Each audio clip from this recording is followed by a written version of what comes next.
Selamat pagi saudara-saudara yang dikasihi Tuhan. Jumpa lagi pada hari Sabtu tanggal 10 Oktober 2020. Pagi ini saya ajak kita menemukan Filipi pasal 4 ayat 13. Ayat firman Tuhan berkata sebagai berikut. Segala perkara dapat kutanggung di dalam Dia yang memberi kekuatan kepadaku. Kita bersyukur kepada Tuhan karena Rasul Paulus mengingatkan bagaimana pengalaman hidup di dalam Tuhan. Sebab itu, hal yang tidak kalah penting dia katakan bahwa dalam segala perkara dia cakap menanggungnya. Kita sebagai umat manusia dalam kehidupan ini, kita seringkali membutuhkan kecakapan, kemampuan, kekuatan untuk kita dapat menghadapi segala sesuatunya.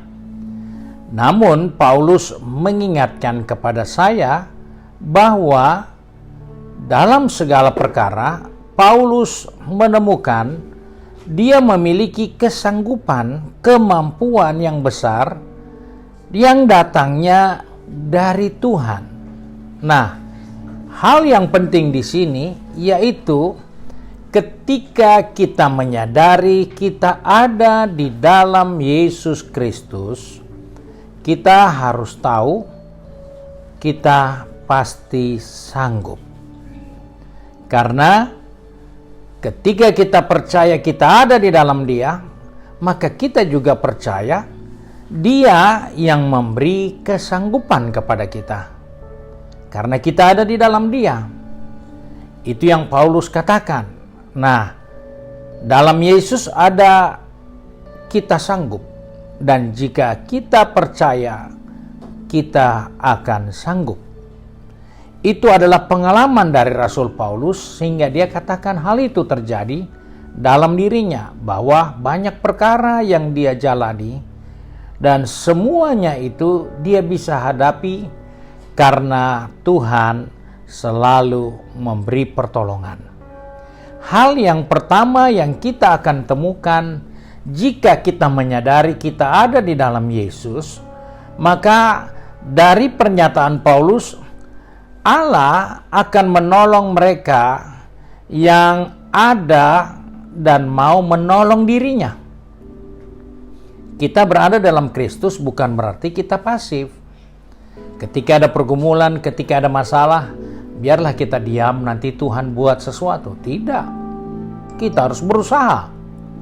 Dan di dalam usaha kita, disitulah baru kita sadar bahwa di dalam pekerjaan kita, di dalam perjuangan kita, di dalam pergumulan kita, di situ kita menyaksikan Allah turut bekerja di dalamnya. Sehingga kita pasti sanggup karena Allah turut bekerja dengan kita. Sebab itu Paulus katakan, aku cakap menanggung segala sesuatu di dalam Yesus yang memberi kekuatan kepadaku. Hal ini yang kita tidak boleh abaikan, bahwa Allah mau menolong kita jika memang kita mau menolong diri kita. Kita memang mau berusaha. Allah tidak akan menolong di saat kita apatis. Allah tidak akan menolong kita di saat kita berkata, sudahlah, tidak ada orang yang peduli, sudah, saya diam-diam aja. Tinggal tunggu apa yang Tuhan mau buat. Bukan. Tuhan akan turut bekerja di dalam upaya kita. Sebab itu Allah hanya menolong mereka yang mau menolong dirinya juga. Hal ini perlu kita ingat supaya di dalam segala hal jangan kita jadi orang Kristen yang diam, pasif. Tapi kita harus tetap berusaha. Karena di dalam usaha kita Allah akan turut bekerja bersama dengan kita. Hal yang kedua, kita harus ingat bahwa Allah menolong orang yang beriman kepadanya. Jadi, kita harus menunjukkan bahwa kita beriman kepada Dia di dalam menghadapi setiap pergumulan, setiap masalah, setiap tantangan, godaan maupun cobaan. Kita harus ingat bahwa Allah hanya menolong kita yang beriman kepadanya. Kita tidak bisa mengandalkan orang lain. Kita tidak bisa mengandalkan kemampuan kita tanpa berdasarkan iman bahwa Allah akan menolong kita. Hal ini perlu kita perhatikan dalam hidup sebagai orang percaya, bahwa Allah hanya menolong mereka yang hidup beriman kepadanya.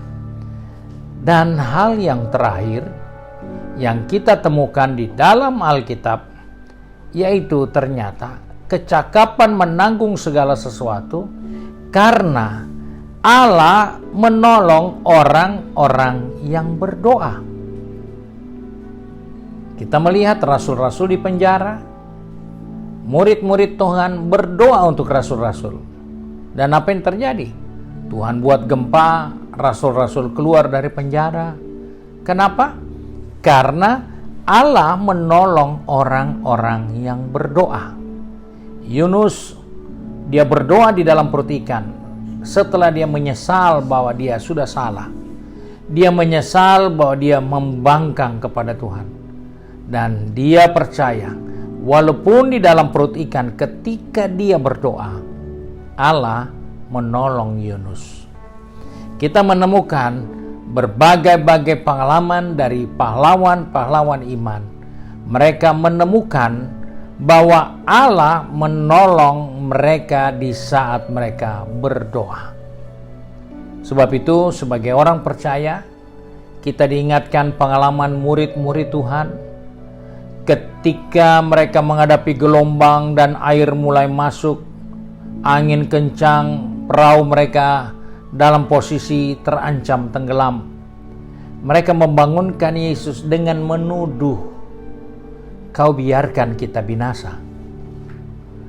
Kita melihat ketika kita tidak menyadari bahwa kita ada di dalam Yesus, maka kita akan berlaku seperti itu, mempersalahkan Yesus ketika ada badai, mempersalahkan Yesus ketika ada persoalan, dan kita bertanya dengan tuduhan, "Kau biarkan kita binasa. Kenapa saya jadi anak Tuhan? Ternyata orang Kristen dianiaya. Kenapa saya jadi orang Kristen? Ternyata orang Kristen mengalami banyak kesulitan." Kita tidak perlu terpengaruh dengan keadaan yang ada, karena ketika kita berdoa, segala sesuatu bisa berubah karena doa. Sebab itu, doa orang benar itu besar kuasanya. Sebab jadi orang percaya, kita harus tahu Allah menolong kita melalui doa-doa kita kepada Tuhan. Sebab itu, mari pagi hari ini saya tidak akan panjangkan firman Allah. Kita mau satu di dalam doa. Kiranya Tuhan menolong kita supaya sepanjang hari ini kita jadi orang percaya yang terus bekerja. Kita jadi orang percaya yang terus beriman. Kita jadi orang percaya yang terus menggunakan waktu yang baik untuk berdoa, sehingga kita melihat pertolongan Allah. Kita satu di dalam doa. Kami datang kepada Bapa di surga dengan mengucap syukur karena hari yang baru ini Tuhan berikan bagi kami. Kami percaya ada banyak berkat yang Tuhan sediakan bagi kami sepanjang hari ini. Walaupun kami harus mulaikan hari ini dengan tantangan, dengan godaan, dengan cobaan, dengan rintangan, tetapi kami percaya kami tidak bekerja sendiri. Kami tidak bekerja dengan kemampuan kami. Tetapi kami selalu percaya bahwa ketika kami bekerja, Engkau turut bekerja di dalamnya. Dan ketika kami ada di dalam pergumulan, kami pun memiliki iman bahwa Tuhan tidak akan meninggalkan dan membiarkan kami.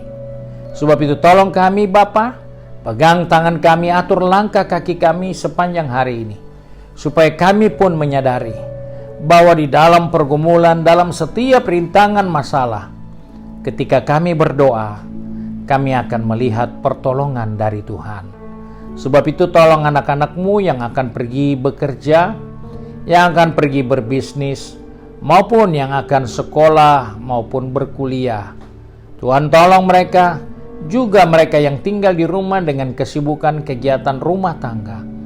Tuhan beri kekuatan kesehatan bagi kami, supaya melalui hari yang baru ini, walaupun ada rintangan, walaupun ada masalah, walaupun ada godaan atau cobaan, kami tetap percaya Engkau beserta kami. Engkau memberi kesanggupan bagi kami, karena Engkau turut bekerja di dalam segala sesuatu bagi kami. Terima kasih Bapa untuk berkat-Mu sepanjang hari ini. Sebab itu kami bersyukur untuk kebaikan Tuhan. Di dalam nama Tuhan Yesus Kristus, Juru Selamat kami, Majikan yang baik dan setia, hamba berdoa dan mengucap syukur. Amin. Puji Tuhan, saudara yang dikasihi Tuhan.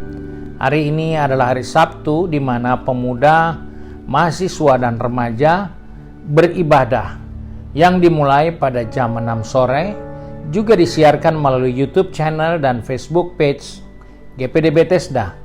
Anak-anak muda dapat mengikutinya juga di ruangan Alpha Omega. Dan besok pada hari Minggu, ibadah raya kita dimulai pada jam 8 pagi, akan disiarkan melalui YouTube channel, Facebook page, dan Instagram GPD Bethesda Makassar. Saudara dapat melihat acara relay itu. Tuhan Yesus memberkati.